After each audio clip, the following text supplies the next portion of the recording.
Hai Lovely, senang bertemu dengan kalian semua. Nama saya Lala Carmela.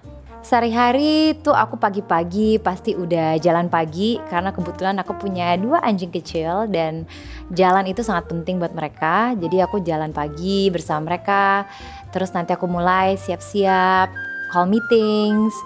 Terus nanti aku biasanya kerjaan aku sekarang itu aku punya beauty clinic dan aku juga aktif di bidang sustainability.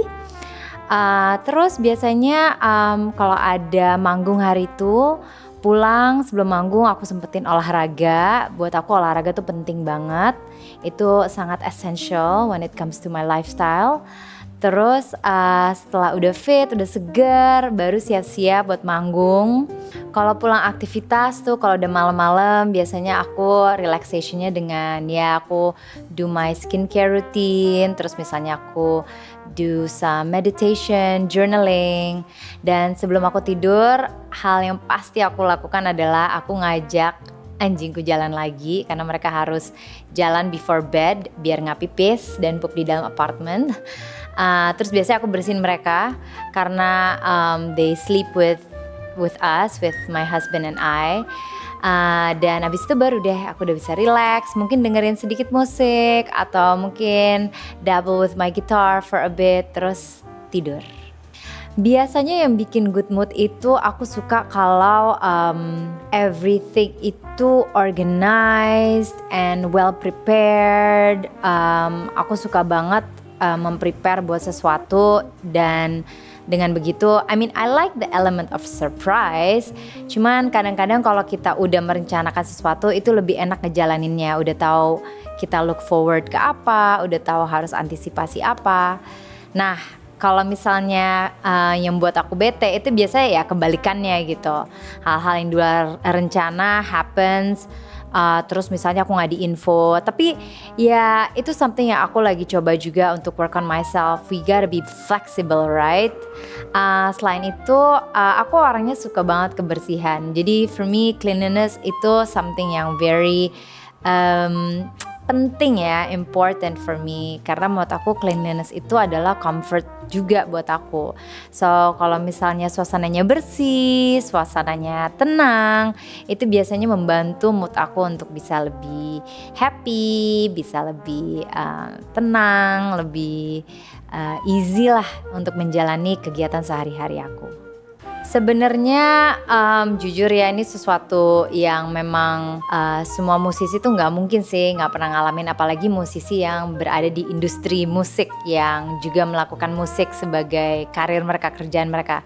Pasti pernah lah ada titik jenuh atau titik buntu. Misalnya buat aku seorang songwriter, pernah aja gitu aku writer's block gitu, nggak tahu mau nulis lagu apa, nggak dapetin inspirasi. Dan biasanya kalau kayak gitu ya aku harus take a break dan mungkin traveling atau nggak spend time dengan orang-orang yang aku sayangi untuk dapetin inspirasi lagi, untuk ngerasain more feelings lagi, karena musik itu memang bermainnya tuh dengan feelings gitu. Atau pernah juga aku tuh jenuh gitu karena waktu itu maininnya lagunya harus itu tuh terus di panggung, jadi lama-lama tuh kayak enam gitu loh ya. Sama kalau misalnya kita makan sesuatu yang itu terus rasanya jadi hilang kan gitu. So biasanya kalau kayak gitu aku juga banyak-banyakin dengerin lagu, atau aku dengerin lagu yang genre-nya nggak biasa aku dengerin. Biasanya aku tuh suka dengerin jazz music karena jazz music buat aku tuh kayak full of surprises gitu, dan yang enak, you can never go wrong listening to jazz. Gimana sih, dia punya cara untuk bisa nenangin soul aku juga gitu. So biasanya itu hal-hal yang aku lakukan. Kayaknya untuk bermusik itu dia tuh happen naturally banget. Kebetulan papaku pas waktu muda dia tuh musisi, jadi di rumah tuh dia tuh sering main piano atau dia sering nyetel musik yang dia sambil ngajak aku dan kakak-kakak aku nyanyi. So music has become something yang udah part of my life aja gitu. Gak yang tiba-tiba, oh aku suka musik. Musik tuh kayak came naturally banget. Tapi mungkin exploring music itu happen pas waktu aku di remaja. Aku mulai main gitar, aku mulai dengerin lagu-lagu yang aku ngerasa relate banget. Biasanya tuh aku suka banget lagu-lagu yang memang dibawain oleh perempuan gitu. Kayak dulu Lisa Loeb, Alanis Morissette, Natalie Imbruglia. Itu aku suka banget kayak ngelihat figur cewek yang sangat ekspresif dengan musik mereka. Apalagi musik 90s itu kan is very ekspresif ya, less EDM lah dulu zamannya. So mungkin dari kecil ya aku udah suka musik, but mulai seriously dive into music itu ketika selesai kuliah pas waktu aku dapat tawaran untuk bermusik di Filipina dengan Warner Music Philippines. Perempuan hari ini aku ngerasa ada untungnya juga ya, aku lahir di zaman perempuan itu udah bisa lebih ekspresif dengan apa yang mereka mau lakukan, apa yang mereka pikirkan gitu. Kita udah mulai dilihat sama, equal dengan cowok. Of course masih suka ada situasi-situasi yang memang masih perlu diperjuangkan gitu. But I think compared to before, zamannya nenek aku misalnya, we live in a better situation gitu, dan ini juga harus tetap kita fight for it. Dan buat aku ngeliat cewek-cewek sekarang itu aku kagum sih. Itu dia, kayak mungkin dulu di zaman mamaku mereka nggak bisa kayak ngelihat musisi cewek kayak seorang Alanis Morissette atau Sheryl Crow gitu yang main gitar gitu. Aku inget juga pas satu mamaku baru mau mulai main gitar, karena dia nggak pernah ngeliat kayak cewek itu main gitar, sampai akhirnya dia ngeliat musisi-musisi ini.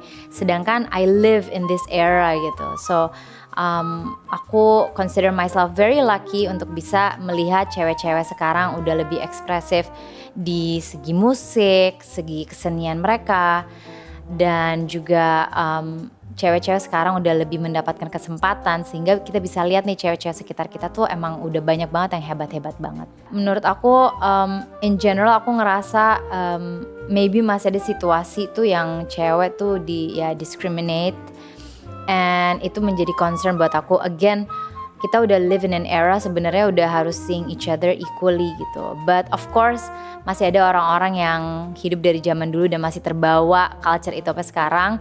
Itu memang menjadi perhatian aku untuk voice out that this time cewek ini gak bisa di-treat seperti itu. Dan sebenarnya aku pun pernah punya pengalaman pacaran sama cowok yang mungkin masih bermental seperti itu.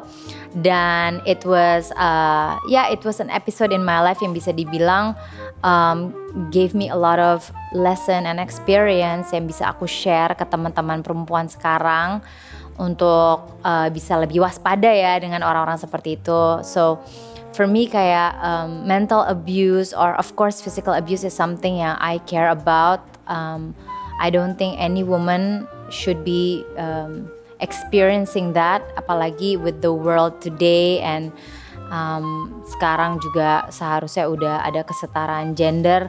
This is something that I'm passionate about. So itu yang membuat aku banyak aktif di kegiatan-kegiatan perempuan juga gitu, kegiatan women's rights. Support system utama aku pasti datang dari keluarga aku. I am who I am now karena keluarga aku. Bersyukur banget di keluarga aku, papa mamaku, mereka berdua support me in everything that I do, di bermusik juga.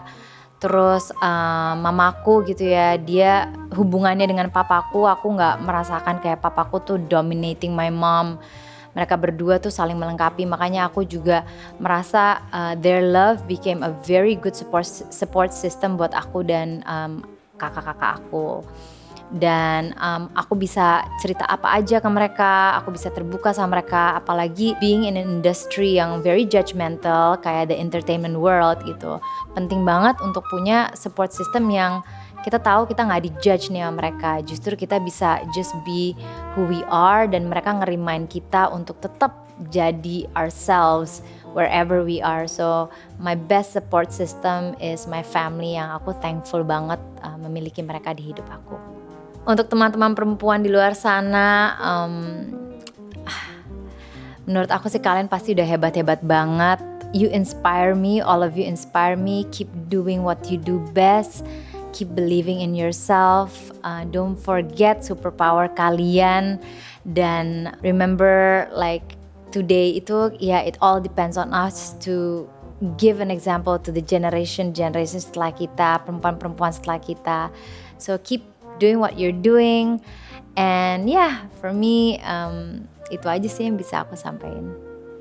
See you lovely. Thank you so much for the chit chat. Sampai jumpa lagi next time.